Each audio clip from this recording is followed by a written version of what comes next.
दोस्तों नमस्कार, स्वागत है आप सभी का डेली न्यूज बिहार के बिहार बुलेटिन में। बात करेंगे आज की बिहार की 10 बड़ी और मुख्य खबरों की, लेकिन उससे पहले यदि आप चैनल पर नए, चैनल को सब्सक्राइब कर लें, बेल आइकन को जरूर दबा दें।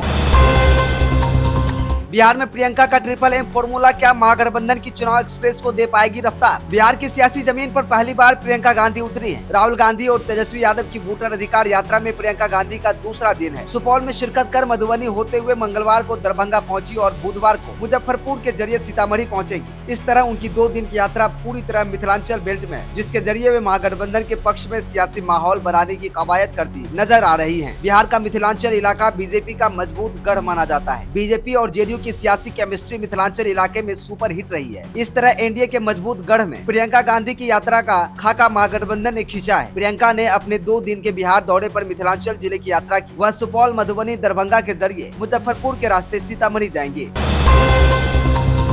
पटना में जनसभा नहीं, यात्रा निकालेंगे राहुल। वोटर अधिकार यात्रा के समापन का बदला प्लान। बता दें, कांग्रेस नेता राहुल गांधी की अगुवाई में निकाली जा रही वोटर अधिकार यात्रा का समापन पटना में मार्च के साथ किया जाएगा। पहले इसकी समाप्ति एक बड़ी रैली के रूप में होनी थी, लेकिन महागठबंधन के नेताओं ने रणनीति बदलते हुए 1 सितंबर को राजधानी पटना में पदयात्रा निकालने का फैसला किया है। कांग्रेस सूत्रों ने बताया कि नेताओं का मानना है कि पदयात्रा से जनता में ज्यादा उत्साह और भागीदारी दिखेगी। कई इंडिया गठबंधन के नेता पहले ही यात्रा में शामिल हो चुके हैं। ऐसे में सभी को फिर से रैली के लिए इकट्ठा करने का कोई विशेष फायदा नहीं होता। कांग्रेस महासचिव केसी वेणुगोपाल ने पहले कहा था कि 1 सितंबर को पटना में एक विशाल वोटर अधिकार यात्रा रैली होगी, जिससे बिहार की जनता वोट चोरों को करारा संदेश देगी। लेकिन अब इस कार्यक्रम की जगह मार्च आयोजित किया जाएगा।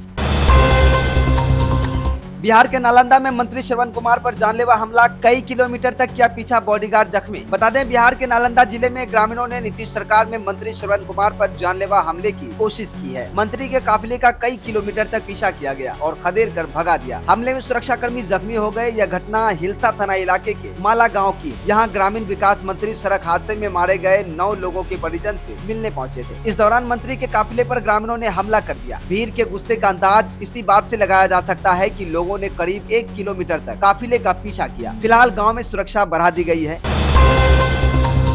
ये है बिहार के आन बान और शान वाले 5 सबसे अमीर जिले। पहले पायदान पर पटना, दूसरे तीसरे पर चौंका देगा ये नाम। वैसे तो बिहार की गणना अब भी आंशिक रूप से देश में बीमारू राज्य के तौर पर होती है, लेकिन राज्य के हालात पिछले कुछ सालों में काफी सुधरे हैं। क्या आप जानते हैं कि प्रति व्यक्ति आय के हिसाब से बिहार के सबसे अमीर जिले कौन से हैं? 2022-23 की जिलेवार प्रति व्यक्ति आय के डाटा से राज्य के अमीर जिलों की लिस्ट सामने आई है। बिहार में कुल 38 जिले हैं। इनमें से 5 जिले प्रति व्यक्ति आय के हिसाब से बहुत अमीर है। बिहार के सबसे अमीर जिलों की लिस्ट में पहले नंबर पर पटना है। इस जिले की प्रति व्यक्ति आय 2022-23 के डेटा के अनुसार पटना में रहने वाले हर व्यक्ति की औसत आय 1,21,396 रुपये है। शिक्षाविद आनंद कुमार से लेकर उद्योगपति अनिल अग्रवाल पटना जिले से ताल्लुक रखते हैं। बिहार में सबसे अमीर जिलों की लिस्ट में दूसरे पायदान पर बेगूसराय, जहाँ प्रति व्यक्ति आय 49,064 रुपये है। बिहार के अमीर जिलों की लिस्ट में तीसरे नंबर पर मुंगेर है। इस जिले की प्रति व्यक्ति आय 46,795 रुपये है।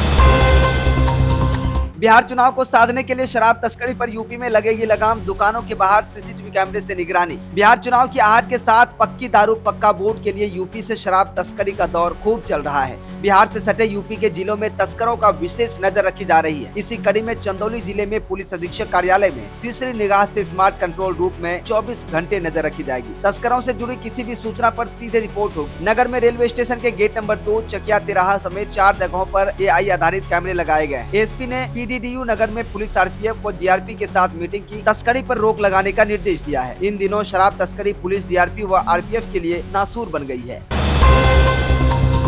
प्रशांत किशोर का कांग्रेस और महागठबंधन पर बड़ा हमला, कहा गांव में दौरा दौरा कर मारेगी जनता। बक्सर जिले के राजपुर प्रखंड में जनसुराज पार्टी के संस्थापक प्रशांत किशोर ने शुक्रवार को कांग्रेस और महागठबंधन पर करारा हमला बोला है। उन्होंने कहा है कि कांग्रेस पार्टी बिहार और बिहारियों के स्वाभिमान के साथ खिलवाड़ कर रही है। किशोर ने कांग्रेस अध्यक्ष मल्लिकार्जुन खड़गे, राहुल गांधी और महागठबंधन के नेताओं को घेरते हुए कहा कि हाल ही में तेलंगाना के मुख्यमंत्री रेवंत रेड्डी ने बिहारियों को अपमानित करते हुए कहा था कि बिहारियों का DNA मजदूरी करने का है। प्रशांत किशोर ने सवाल उठाया कि कांग्रेस यदि सच में बिहार और यहाँ के लोगों का सम्मान करती है तो फिर ऐसे नेता को मंच पर बैठाकर क्यों प्रचार कर रही है। उन्होंने कहा कि रेवंत रेड्डी के बयान से बिहारियों का अपमान हुआ है, लेकिन कांग्रेस उसे ही मंच पर बिठाकर बिहार में वोट मांग रही है। यह सीधे तौर पर हमारे स्वाभिमान को चोट पहुँचाने जैसा है। जनसुराज संस्थापक ने केवल कांग्रेस ही नहीं बल्कि राजद नेता और बिहार विधानसभा में विपक्ष के नेता तेजस्वी यादव को भी कटघरे में खड़ा कर दिया है।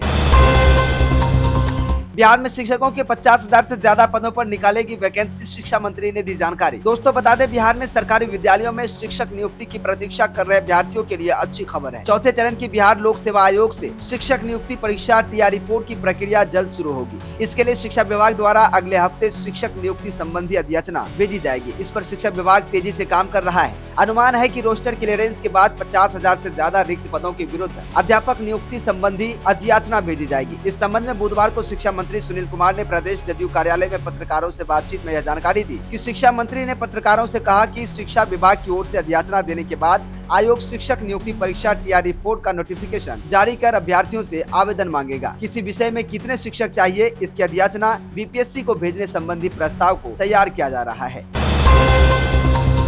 बार बार बोली एक ही बात मगर नहीं दिया ध्यान, अब नीतीश सरकार ने इन इंजीनियरों को थमाया नोटिस। बता दें, पंचायत सरकार भवन के निर्माण में लगातार लापरवाही की बात सामने आ रही है। कुछ दिनों पूर्व भी निर्माण कार्यों की गुणवत्ता से समझौता किए जाने की सूचनाओं के आधार पर भवन निर्माण के मुख्य अभियंता को नोटिस दे दिया गया। अब विभाग ने पंचायत सरकार भवनों के निर्माण कार्यों में शिथिलता बरतने के आरोप में भी सभी कार्यपालक अभियंताओं से जवाब तलब किया है। प्रदेश सरकार राज्य के सभी जिलों में व्यापक रूप से पंचायत सरकार भवनों का निर्माण करा रही है। विभाग की ओर से सभी कार्यपालक अभियंताओं को 15 अगस्त 2025 तक 1001 पंचायत सरकार भवनों के निर्माण का लक्ष्य दिया गया था, जिसे लेकर बार बार समीक्षात्मक बैठक में निर्देश दिए जाते रहे थे ताकि लक्ष्य को नियत समय तक प्राप्त कर लिया जाए। बावजूद 15 अगस्त तक निर्धारित लक्ष्य प्राप्त नहीं किया जा सका है।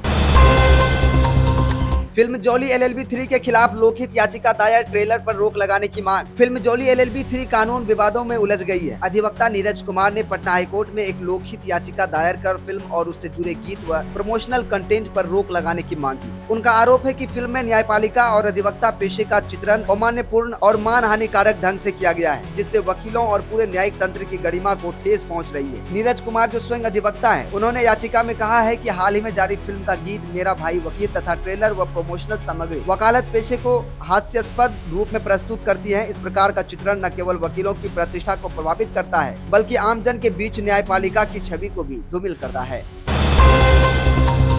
बिहार में 28 अगस्त के दोपहर बाद गरज के साथ मेघागर्जन होने की संभावना है। आज 28 अगस्त 2025 बिहार का ताजा मौसम पूर्वानुमान आपके लिए बता रहा हूँ। बता दें, आज सुबह से ही पूरे राज्य में घने बादल दिखने वाले हैं। तापमान 29 से 23 डिग्री सेल्सियस के बीच लगभग रहने का है। जैसे जैसे दिन बढ़ेगा तापमान में हल्का हल्का बढ़ावा देखा जाएगा। दोपहर के समय तक यह करीब 33 डिग्री सेल्सियस तक पहुँच सकता है। दोपहर और शाम के समय सावधान रहें, क्योंकि शाम ढलने पर बारिश, गरज और संभवतः बिजली की गड़गड़ाहट सहित कड़कड़ाती बारिश की संभावना है। दोपहर 2 से 4 बजे तक बारिश की तेज दौर आने की संभावना बनी रहेगी। बारिश के समयांतराल में अचानक बारिश और तेज हवाओं का सामना किया जा सकता है, इसलिए बारिश के आसार को देखते हुए बाहर निकलेंगे तो छाता या रेनकोट साथ रखना ना भूलें, विशेषतः दोपहर से शाम तक की अवधि के लिए।